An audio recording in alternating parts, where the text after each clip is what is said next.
Bonjour. Comme vous le voyez, dans la série d'exercices qui va suivre, le thème est le moteur à courant continu.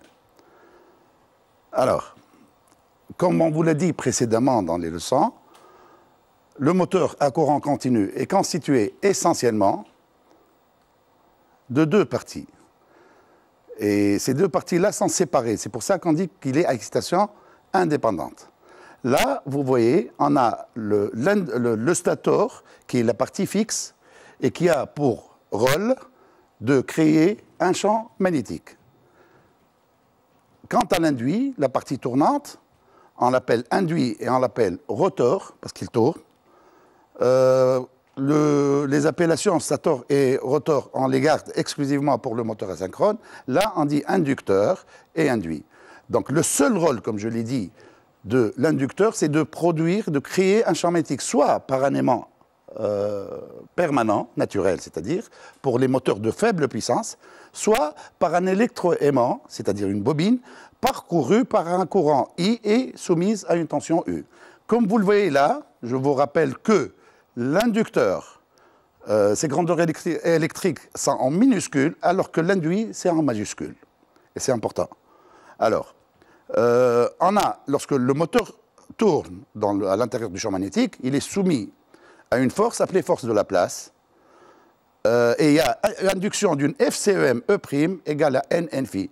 Petit n étant la fréquence de rotation, c'est-à-dire la vitesse en tours par seconde. E', c'est la FCEM qui est induite, comme on l'a dit, elle est en volts. N, c'est le nombre de spires, voilà, ou bien de conducteurs actifs. Phi, c'est le flux. Et là, je vous rappelle aussi qu'on travaille à excitation constante. C'est-à-dire que petit i, l'excitation, c'est l'inducteur. Petit i est constant, il nous donne un champ magnétique constant et par la suite un flux constant. Alors, le flux, bien sûr, il est en Weber. Sinon, le deuxième schéma, c'est un moteur à aimant permanent, là où disparaissent carrément les grandeurs électriques en minuscules. Là, c'est le schéma équivalent de l'induit. L'induit est équivalent à une résistance en série avec une FCEM. D'où la loi d'Ohm, U est égal à E' plus RI, et par la suite la deuxième fameuse formule de E' qui est égale à U moins RI. Donc il y a deux formules de E'. Alors, là, c'est le bilan de puissance. On sait que le moteur, il transforme une énergie électrique en une énergie mécanique. Nous, c'est avec les puissances qu'on travaille. C'est pour ça que tout est en watts et non pas en joules. On manipule les puissances et non pas l'énergie. De ce côté-là, on montre comment est constituée la puissance absorbée par tout le moteur. C'est PA grand I, la puissance absorbée par l'induit, à laquelle s'ajoute la puissance absorbée par l'inducteur, petit u, petit i. Et par la suite, on a PA est égal à grand I plus petit u, petit i. Là, on commence, parce qu'entre les deux, entre PA et PU, il y a les pertes. Les pertes, elles aussi, sont électriques et mécaniques. La partie électrique, on a PJ petit i, les pertes joules dans l'inducteur, qu'on appelle aussi PJS, ou bien pertes par excitation. Si jamais on vous dit que les pertes par excitation valent telle valeur, c'est-à-dire qu'on vous parle des pertes joules dans l'inducteur. Les pertes joules, c'est toujours la résistance multipliée par le courant au carré. Là, c'est en minuscule parce qu'on est dans l'inducteur. Et vu la loi d'Ohm de l'inducteur, petit u est égal à petit r fois petit i, donc RI carré devient petit u petit i. C'est-à-dire que la puissance de l'inducteur qui est rentrée par là, elle sort de l'autre côté sous forme de pertes joules.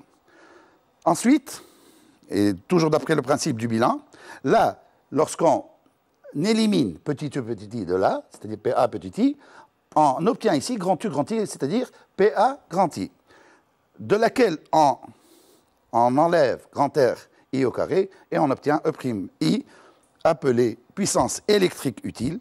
Utile parce que c'est la dernière puissance électrique dans le moteur. Et on l'appelle surtout PEM, puissance électromagnétique, qui a donc deux formules, soit E', soit TEM, le couple électromagnétique, fois oméga, qui est la vitesse de rotation angulaire. Ensuite, commence la partie mécanique, où il y a les pertes collectives. appelées aussi pertes constantes, parce qu'elles sont constantes. Et dans la formule est essentiellement TP couple de perte fois oméga. Sinon, c'est par le bilan qu'on l'obtient, parce que PC, c'est PEU moins PU. Donc, côté couple, le couple de pertes sera égal à PC sur oméga. Là, c'est le bilan lorsque on est à aimant permanent. Regardez bien là. Lorsqu'on est à aimant permanent, tout ce qui est minuscule disparaît. C'est-à-dire qu'on commencera à partir de là. Parce que PA petit i, qui est UI minuscule, disparaît. Donc, on obtient ce bilan. Voilà. C'est le même, sauf que là, on commence avec la puissance absorbée par l'induit. À vide. Tout appareil fonctionnant à vide voit sa puissance utile s'annuler. Donc, PU est égal à 0. Par la suite, TU est égal à 0. Et d'après le bilan à vide, lorsqu'on vous dit à quoi sert le bilan à vide, c'est à déterminer les pertes constantes ou bien les pertes collectives. On a la formule UI0 moins RI0 carré. Si on met I0 en facteur, on obtient ceci. Et là, c'est E'0. Donc, la formule de PC, c'est aussi E'0 fois I0. Là, c'est les couples. Chaque couple voit sa puissance divisée par la vitesse angulaire. TEM, par exemple, c'est PEM ou bien PEU, c'est la même chose, divisé par oméga. Là, on travaille le couple en remplaçant PEU par E'I, E' par NNφ, et Nφ, c'est une constante. C'est une constante. Et là, on peut aller jusqu'à écrire, on va le faire tout à l'heure, que voilà, c'est ici. Alors, oméga, c'est 2πn, on simplifie par n, et on obtient une constante qui est nφ sur 2π fois i. Là, on l'appelle souvent K', mais dans un devoir ou dans l'examen, on peut l'appeler comme on veut. Même l'essentiel, c'est une constante, A, B, C, etc. Ensuite, il y a le couple utile, qui est la puissance utile divisée par oméga, c'est-à-dire 2πn, ou bien, à partir du bilan, on sait que, plutôt, PU est égal à PEU moins PC. Ensuite, on a le couple électromagnétique, qui est la somme du couple utile et du couple de perte. Par la suite, TP, c'est égal à TEM moins TU. Voilà. TP, c'est le moment du couple de perte. PC, on l'a vu précédemment là. Le rendement du moteur, c'est toujours la puissance de sortie sur la puissance d'entrée, c'est-à-dire PU sur PA. Comme on travaille à excitation constante et que E' est égal à K fois N, une constante fois N, c'est-à-dire Nφ fois N, on dit que la FCEM et la vitesse sont proportionnelles. Et par la suite, mathématiquement, on se permet d'utiliser éventuellement la règle de 3 au cas où on nous change, par exemple, la charge, le courant. Donc, dans ce cas-là, il va y avoir une nouvelle vitesse. Et quand on vous demande cette nouvelle vitesse, vous pouvez utiliser la règle de 3.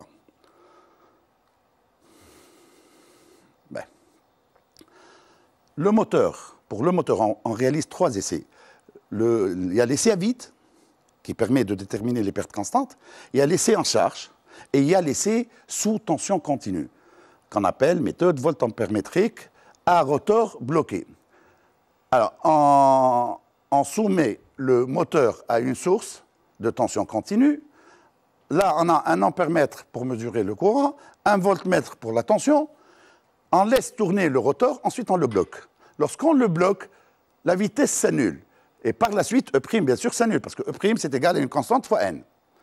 Et comme E' est égal à U moins RI, c'est égal à 0, donc on va avoir R est égal à U sur I. Là, c'est une méthode qui nous permet de déterminer la résistance de l'induit. Les caractéristiques, on a 3. La caractéristique de vitesse, N en fonction de I, à excitation constante bien sûr. TU en fonction de I, à tension et à excitation constante aussi. Ensuite, il y a la troisième qui est toujours déduite des deux précédentes. Comme vous le voyez ici, N c'est en fonction de I, TU c'est en fonction de I. Si jamais je veux avoir TU en fonction de N, qu'est-ce que je fais? j'exprime TU en fonction de I, ensuite j'exprime I avec N, ensuite je remplace I ici, et j'obtiens TU en fonction de N. On va le voir dans l'exercice tout à l'heure. Alors, variation de la vitesse. Comme vous le savez certainement, que les moteurs électriques peuvent être utilisés dans les métros, dans les motos, dans les voitures. Donc, il nous faut un accélérateur, un variateur de vitesse. Le variateur de vitesse, il est ici représenté par un hacheur série. Hacheur, haché, comme la viande hachée. On va hacher la tension parce qu'on sait que N est égal à U moins RI sur N phi pour faire varier la vitesse. Là, on va exclusivement ici, on va négliger RI parce que R est très faible devant U. Alors, et on va avoir U sur N phi. Comme ça, c'est une constante. Et même si c'était une variable, on a toujours, on ne veut pas faire varier le flux parce que si on baisse le flux jusqu'à une certaine valeur proche de 0, on risque l'emballement. Donc, on agit exclusivement sur U. Donc, pour faire varier la vitesse, on agit sur la tension. Qu'est-ce qu'on va faire? On va donner une tension fixe ici qu'on va hacher. On va la couper en plusieurs morceaux pour avoir une tension variable et par la suite pour faire varier la vitesse. Alors, le hacheur, c'est ça. C'est uniquement ça. Ça, c'est un contact H qui va se fermer et s'ouvrir. Donc, le hacheur, c'est ça. C'est cet interrupteur électronique, et j'aurais envie de dire automatique, protégé par cette diode. Cet interrupteur-là, ça peut être un thyristor ou bien un transistor. L'essentiel, c'est que cet interrupteur-là, il conduit, il est fermé entre 0 et ce qu'on appelle alpha t, alpha étant, comme vous le savez déjà, le rapport cyclique, et il est ouvert entre alpha t et t. Et là, bien sûr, lorsqu'il est fermé, la tension prend la valeur de E, comme vous le voyez ici, et lorsqu'il est ouvert, elle prend 0. En ce qui concerne le courant, et vous allez voir tout à l'heure dans l'exercice, on va travailler avec la loi des mailles et la loi des nœuds, le courant IM, il va être égal à ID plus IH. Et vous savez bien que si jamais ce contact-là est ouvert, IH sera égal à 0. Donc le moteur va fonctionner avec ID. IM sera égal à ID. Voilà. Donc là, H, c'est soit un transistor, soit un thyristor. Alors, le rapport cyclique alpha, je rappelle les formules ici, c'est alpha égale à T1, le temps de conduction, sur T, qui est la période. Alors, voilà, T1, c'est alpha T. Alpha, c'est compris entre 0 et 1. Regardez bien. Là, c'est alpha t. Si je la ramène ici, alpha sera égal à 0. Si je la ramène à t, alpha sera égal à 1. Donc, le rapport cyclique alpha, il varie entre 0 et 1. U moyenne, on écrit comme ça ou bien comme ça. C'est alpha E. C'est toujours alpha fois la valeur fixe de la tension d'entrée, c'est-à-dire. Comme alpha varie entre 0 et 1, donc U moyenne va varier entre 0 et E, et c'est pour ça qu'on vous dit que la tension moyenne, elle est hachée parce qu'elle varie de 0 à maximum E. Et ça, c'est la définition même du hacheur série. C'est lorsque la tension du moteur est inférieure ou égale à la tension fixe. Et par la suite, donc, c'est la vitesse qui en découle. Là, vous voyez les courbes. Là, c'est lorsqu'il conduit entre 0 et T1 qui correspond à alpha T. On a U prend E, sinon elle prend 0. Là, on a la tension du hacheur, UH. Regardez bien. On revient à la... Voilà. Là, UH, c'est la tension qui est là. Lorsque H est fermé, ça conduit, donc c'est un fil, donc UH est égal à 0, et U prend E, Et lorsque c'est ouvert, c'est E qui prend 0, plutôt c'est U qui prend 0, et UH prend E, comme vous le voyez ici.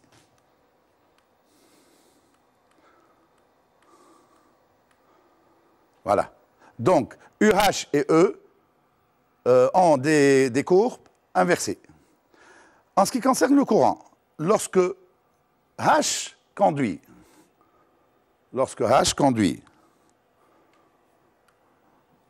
IH existe. Ah. Lorsque H est ouvert, IH est égal à 0 et IM prend ID. Lorsqu'on additionne les deux, parce que d'après la loi des nœuds, I est égal à IH plus ID, on obtient un courant ondulé. Un courant ondulé, l'ondulation c'est ça, c'est Imax moins Imin, là. Sinon, la valeur moyenne du courant c'est Imax plus Imin divisé par 2. Voilà.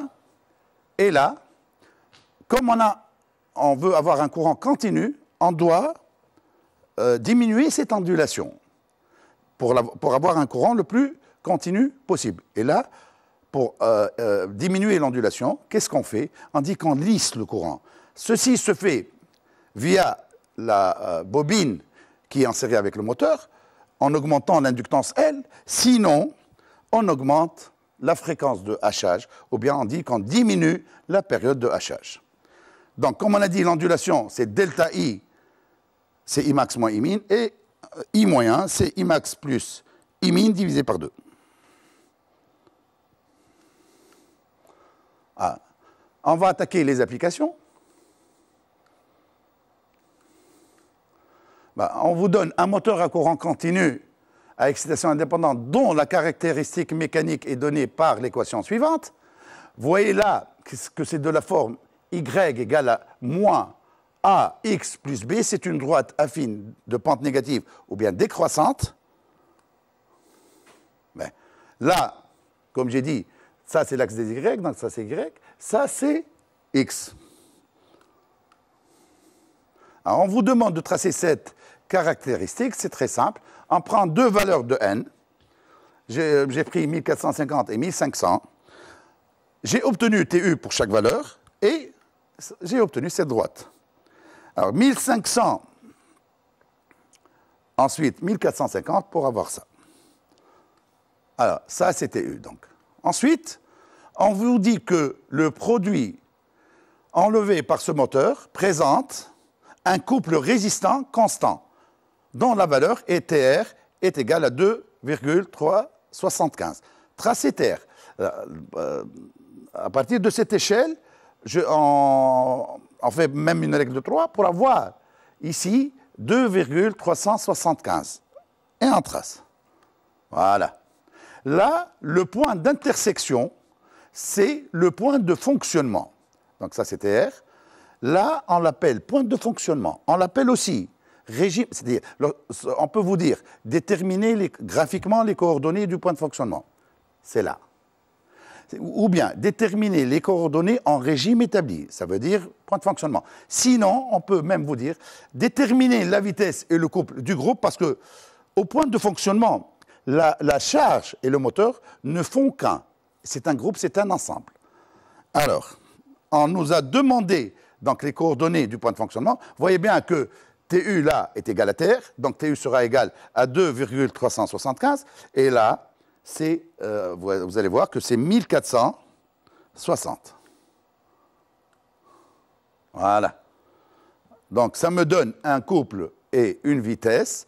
La vitesse c'est 1460, le couple c'est 2,375, parce qu'au point de fonctionnement, TU est égal à TR. Alors, on passe à la question suivante. Calculer la puissance utile fournie par le moteur qui est PU. Là, dans le moteur, tout ce qui est puissance, tout ce qui est perte, chacune de ces grandeurs a pratiquement trois méthodes, disons, pour les déterminer. Par exemple, PU, je peux la déterminer à partir du bilan. J'ai PEM moins PC. Sinon, c'est à partir du couple, parce que PU, c'était U fois oméga. Sinon, c'est par le rendement. Parce que je sais que le rendement, c'est PU sur PA. Donc PU, c'est PA fois le rendement. On va voir. Là, comme on a le couple, on va la calculer à partir du couple. Donc, c'est TU fois oméga, donc TU fois 2πn. N, je l'ai aussi, 1460, que je dois bien sûr diviser par 60 parce que l'unité internationale de la vitesse pour avoir la puissance en watts, c'est les tours par seconde. Donc, j'obtiens une puissance utile de 363,11. Maintenant, on me dit de déduire la puissance absorbée. 3 méthodes aussi. Soit par le couple, soit par le couple, soit par, plutôt, PA, soit par la règle UI plus petit u petit i, sinon par le bilan, c'est PU plus la somme des pertes, sinon c'est par le rendement, puisqu'on m'a donné ici le rendement. PU, je sais que PU sur PA, c'est le rendement, voilà, donc PA, c'est PU sur le rendement. Faites attention à une chose, il y a des fois où on vous donne le rendement en pourcent, 85%, il y a des élèves qui se trompent et qui utilisent le 85, sachant que le rendement ne dépasse jamais 1, jamais. Il n'arrive même pas à 1. Donc, j'ai fait mon calcul et j'ai obtenu une puissance absorbée de 427,18. Bien sûr, parce que vous allez vérifier vos résultats, faites attention à ce que PA ne dépasse pas beaucoup par rapport à PU et que PA est toujours supérieur à PU. C'est pour ça que le rendement, il est toujours inférieur à 1. Il est entre 0 et 1. Là, on vous demande la puissance absorbée par l'inducteur, Px. On l'appelle Px, puissance de l'excitateur, qui est l'inducteur. C'est en même temps les pertes joules par excitation dans l'inducteur, parce que je sais que RI carré PJS, qui sont les pertes joules statoriques, est égal aussi à petit u petit i, qui est la puissance absorbée par l'inducteur, Px. Là, on vous dit que ça représente 5% de la puissance absorbée. C'est-à-dire que Px est égal à 5 fois Pa divisé par 100.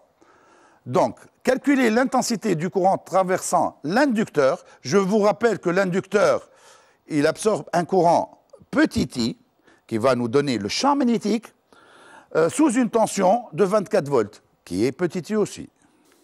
Voilà. Alors, Px, comme je vous l'ai dit, c'est PJS, c'est petit r fois petit i au carré, c'est UI minuscule. Donc, I est tout simplement égal à Px sur petit u qu'on nous a donné, 24 volts. Px, comme je vous l'ai dit, c'est 5 Pa sur 100, parce que c'est 5% de Pa. Donc, petit i sera égal à, ouais bien, 0,89 ampères. Maintenant, on vous demande de calculer les pertes collectives, qui sont appelées aussi pertes constantes, PC, sachant que la puissance électromagnétique PEM, appelée aussi PEU, puissance électrique utile, est égale à 395,11. Alors, PC aussi a 3 méthodes. PC, elle est égale à TP fois oméga.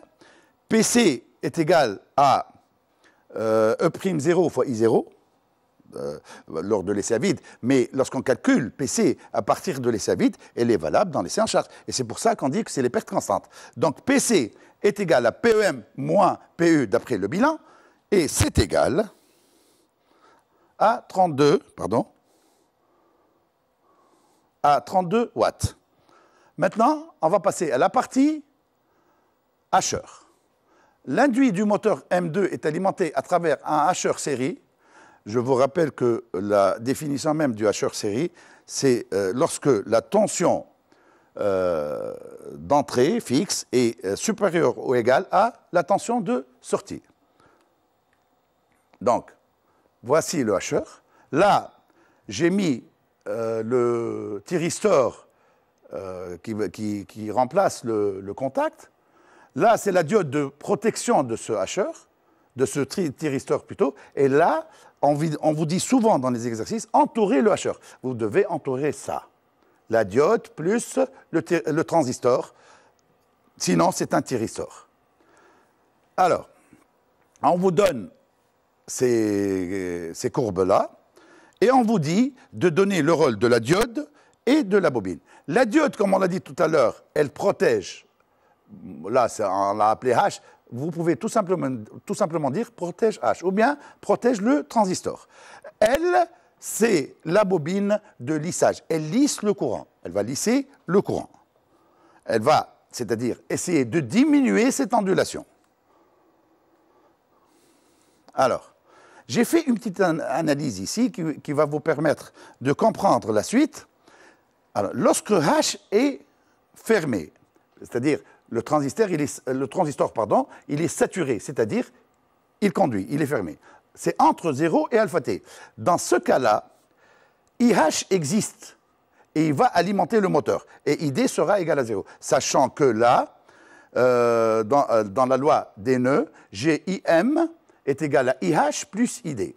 Lorsque IH existe, ID n'existe pas, donc IH prend IM, et lorsque ce transistor est bloqué, donc par la suite, IH va être égal à 0, et c'est ID qui va prendre le relais et qui va alimenter le moteur, donc IM sera égal à ID. Côté tension maintenant, il y a la loi des mailles. Là, sur la loi des mailles, normalement je prends UM, mais j'ai pris UD parce que je sais qu'après, dans le tableau, il va travailler sur UD. Donc, de toute façon, c'est la même tension.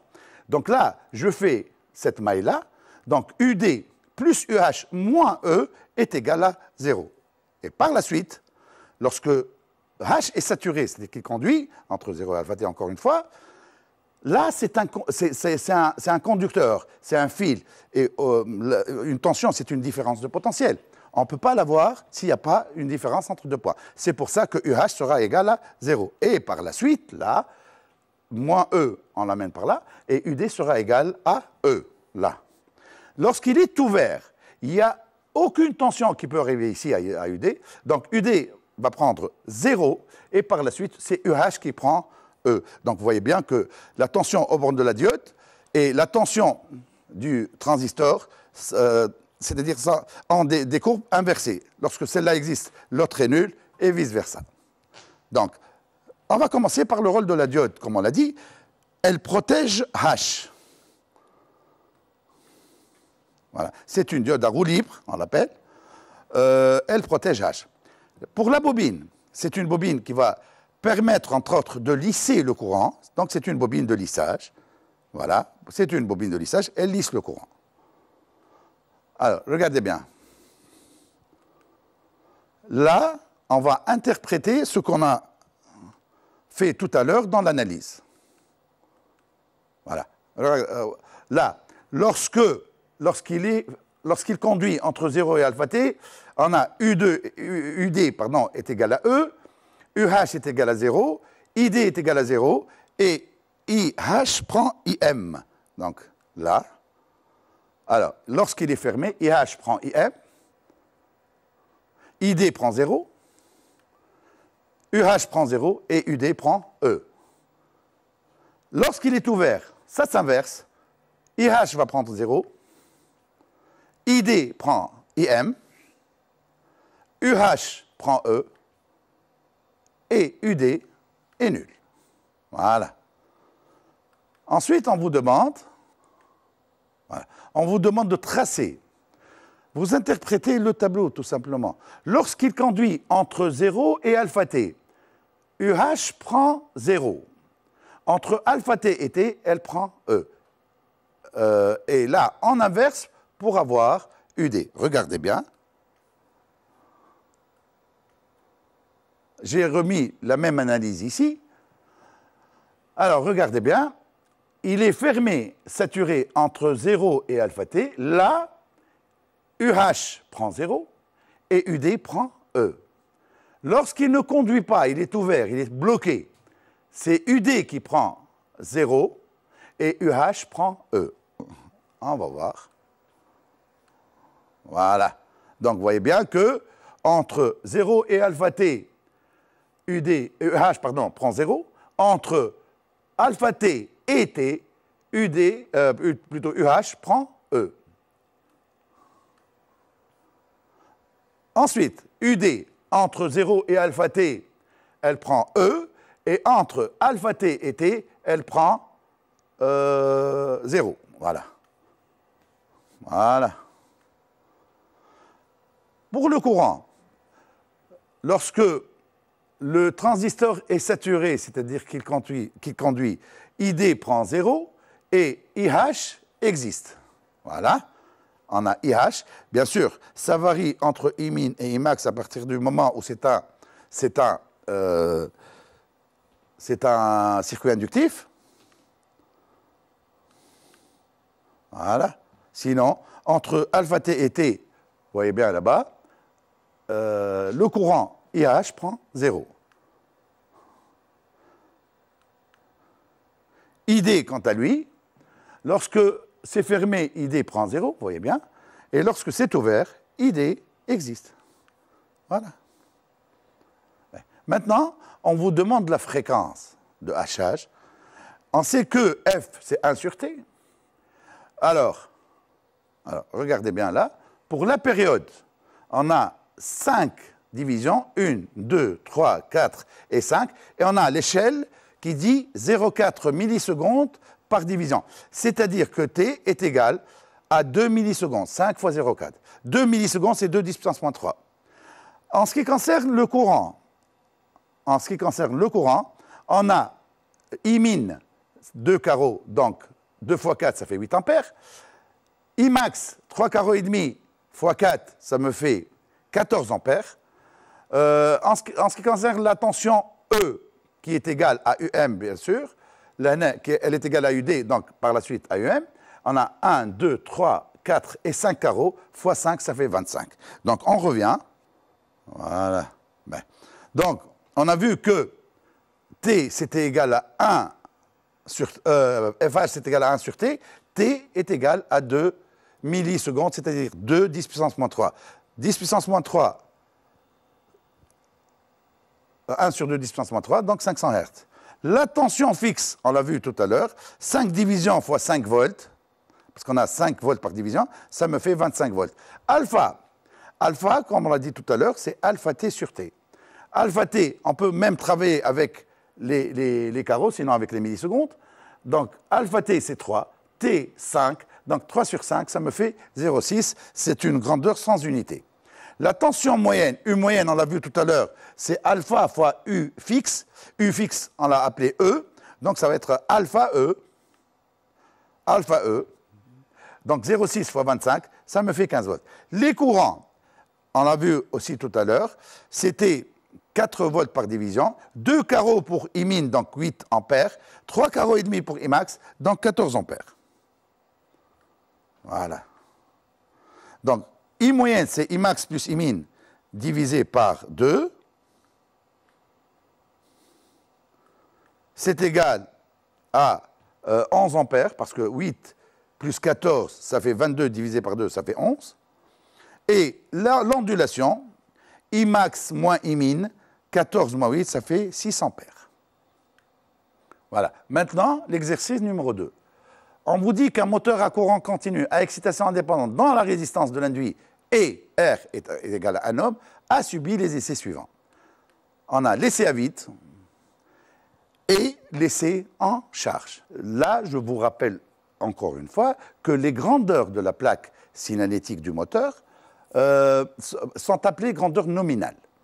Donc là, c'est pour ça qu'on vous demande les FCEM à vide E'0 et nominal E' de ce moteur. Donc, on sait que la FCEM, c'est U moins RI. À vide, on va avoir E'0 et donc I0. 200 fois 1, c'est-à-dire la résistance, fois 2, qui est I0. Ça me donne 198 volts.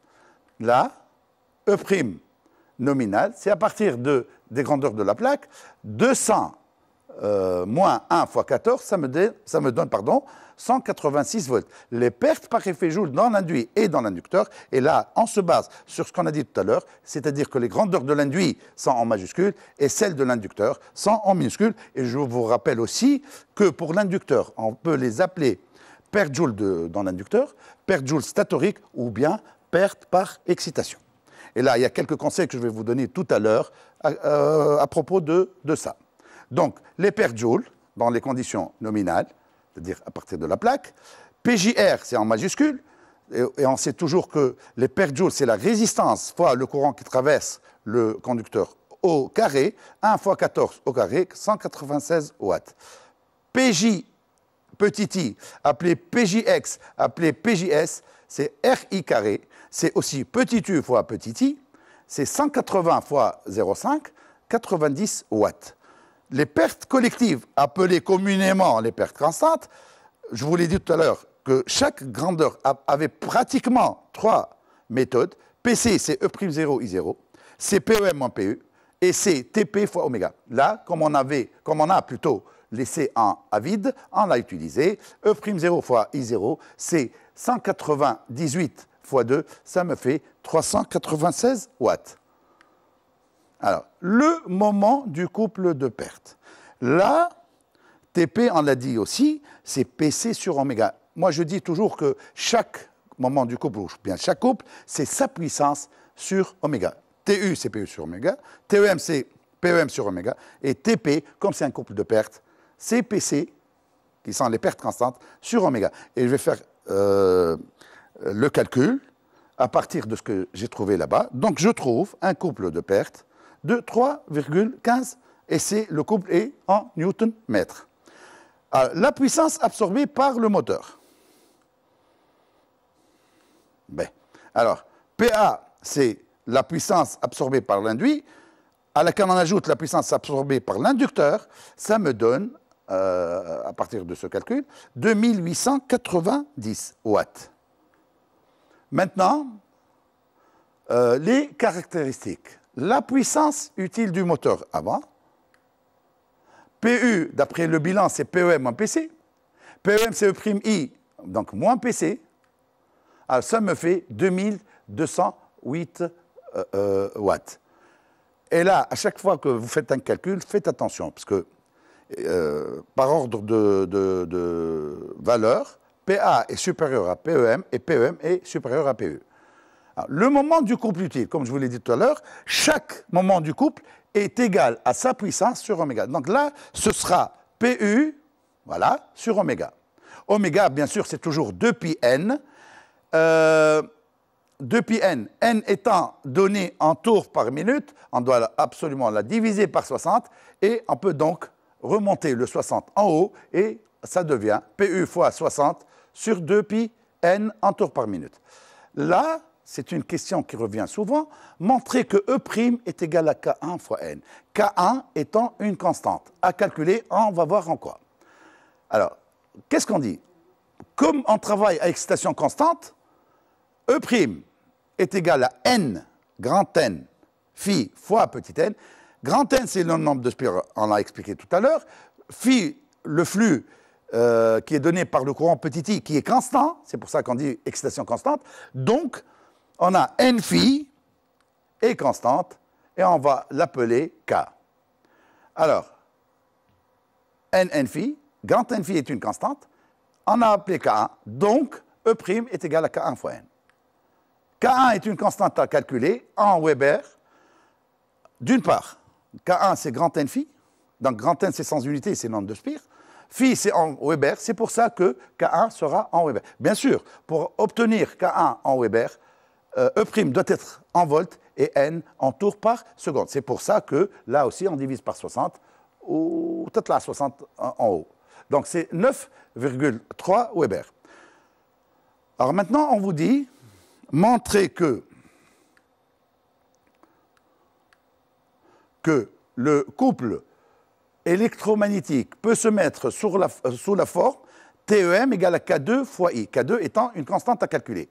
Et on va tracer la caractéristique. Donc TEM, c'est PEM fois oméga, comme vous le voyez. PEM, c'est E' fois I, sur 2πn. À chaque fois qu'on vous dit de démontrer, ou bien qu'on vous donne que E' est égal à K1 fois N, vous l'utilisez comme ça. Vous ne l'utilisez pas sous forme de N phi fois N, donc sous forme de K1 fois N. PEM, donc, comme on l'a dit, c'est E' fois I sur 2πn. C'est K1 fois N sur 2πn. On simplifie par N, donc on obtient K1 sur 2π fois I. Voilà. Donc, K2 par identification sera K1 sur 2π. Donc, avec K2 égale à K1 sur 2π, c'est 9,3 sur 2π, c'est 1,48 Weber. Donc, on va dire que TEM est donc égal à 1,48, qui est la constante K2, multiplié par I. C'est une droite linéaire qui passe par l'origine. Vu que c'est de la forme Y égale à AX, Y et X. Donc, on va prendre ce point-là, 15 fois 1,48, ça me donne 22,2. Donc, je place mon point et je trace. Voilà, c'est une droite linéaire passant par l'origine.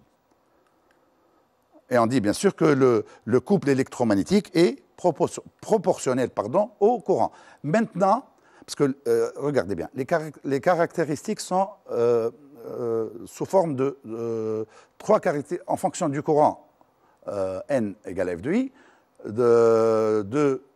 de TEM aussi en fonction de I, et on déduit toujours TEM en fonction de N. Alors, on va tracer maintenant, ou plutôt montrer que N peut se mettre sous la forme AI plus B. Dès qu'on vous dit montrer que N peut se mettre sous telle forme, vous partez toujours de la formule de N. La seule formule de N qu'on a, c'est en fonction de la FCEM. N égale à E' sur K1. E', c'est U moins RI. Là, vous voyez qu'on a introduit le courant. Comme le moins est en haut, on peut les diviser. C'est U sur K1 moins R sur K1 fois I. Donc, par analogie, c'est bien de la forme AI plus B, avec A est égal, c'est celle qui est devant I, moins R sur K1, et B sera égal U sur K1. Voilà. On va calculer A et B. Le A, c'est moins R sur K1, c'est moins 1 sur 9,3, c'est moins 0,1, et l'unité, c'est ohm, Weber moins 1, ou bien ohm par Weber. B, c'est égal à U sur K1, donc c'est 200 sur 9,3, c'est 21,5 volts cette fois-ci par Weber.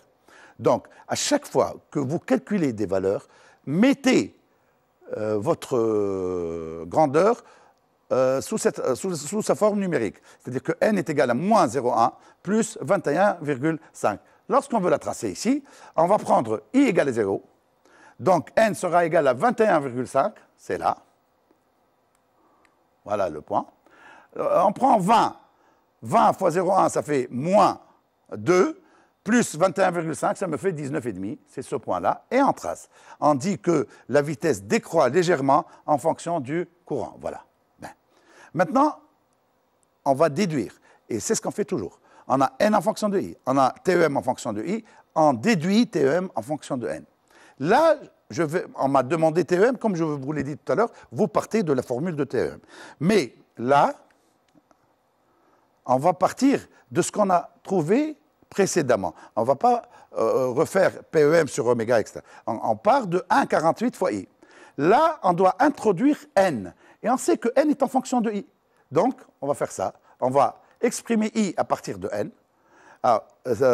C'est égal à 21,5 moins N sur 0,1. Donc, ça me donne moins 10, moins 1 sur 0,1, ça fait moins 10, N, plus 21,5 sur 0,1, ça me fait 215. Maintenant, ce I, on va le multiplier plutôt par 1,48 pour obtenir le couple en fonction de la vitesse. Voilà. Donc, on obtient moins 14,8 N plus 318,2. On prend deux valeurs de N, là, 20 et 21. On obtient nos points, là. Là, c'est dans les 22 aussi. Là, c'est 7,4. Donc, on va tracer, et ce sera bien sûr, comme vous le voyez là-bas, une droite affine de pente négative, yani décroissante. Voilà. Là, c'est TEM en fonction de I. Lorsqu'on va nous demander tout à l'heure, regardez, lorsqu'on va nous demander de tracer le couple résistant pour avoir le point de fonctionnement en régime établi, on sait que l'intersection du couple résistant doit se faire avec le couple utile. C'est pour ça que je me suis proposé de tracer le couple utile sans qu'on me l'ait demandé. Je sais que TEM est parallèle à TE et qu'entre les deux, il y a le couple de perte. Le couple de perte, on me l'a donné, il est constant. Et pourquoi TU est parallèle à TEM? Parce que TEM, c'est égal à TU plus TP. Comme TP est constant, et comme TEM, c'est une droite, donc automatiquement, TU sera une droite qui est parallèle, qui est en dessous de TEM, parce que TU est tout simplement inférieur à TEM. Comment j'ai fait pour tracer ça? J'ai pris un point ici. Et à partir de cette échelle-là, j'ai diminué, voilà, j'ai ôté plutôt 3 Nm, c'est-à-dire 6 petites divisions. Ensuite, j'ai tracé une droite parallèle. Là, je vais tracer TR, on me l'a donné aussi, c'est égal à 5n moins 95. J'ai pris n égale à 20, ça me fait 100 moins 95, c'est-à-dire 5.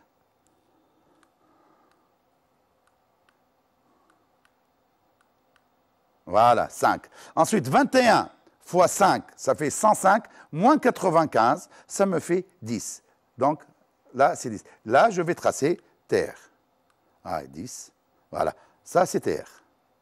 Donc, le régime établi, ou bien le point de fonctionnement, c'est l'intersection toujours de TU avec TR. Donc, lorsqu'on me demande les coordonnées, là, c'est le point de fonctionnement. Donc, je trace pour avoir N, ensuite pour avoir TU, et j'obtiens 20,7 et 8,5. Là, je me suis permis de vous préparer quelques conseils pour l'examen. Alors, lisez bien votre dossier technique, c'est impératif.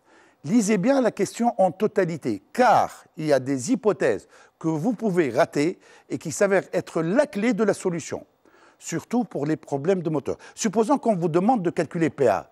PA, c'est grand U grand I plus petit u petit i, qui représente, par exemple, les pertes par excitation. Si vous vous limitez à lire, déterminer PA, et que vous ne lisez pas la suite, alors qu'on vous a dit que les pertes par excitation, qui sont petit u petit i, sont négligeables ou bien sont égales à telle valeur, là, vous allez paniquer, vous n'allez pas trouver petit u et petit i, et c'est grave. Alors, donc il faut lire tout en totalité. Il y a des fois des questions à, disons, 3 questions. Calculer la FCEM et le couple et Keller. Donc, si vous ratez les 2 autres questions, c'est grave. Ne paniquez pas devant un schéma compliqué, parce que jusqu'à preuve du contraire, schéma compliqué égale question facile, et c'est prouvé. Parcourez le dossier pédagogique pour repérer les parties que vous êtes sûr de faire. Travaillez ces parties, puis revenez aux parties qui vous paraissent difficiles. Ceci s'appelle tanouch.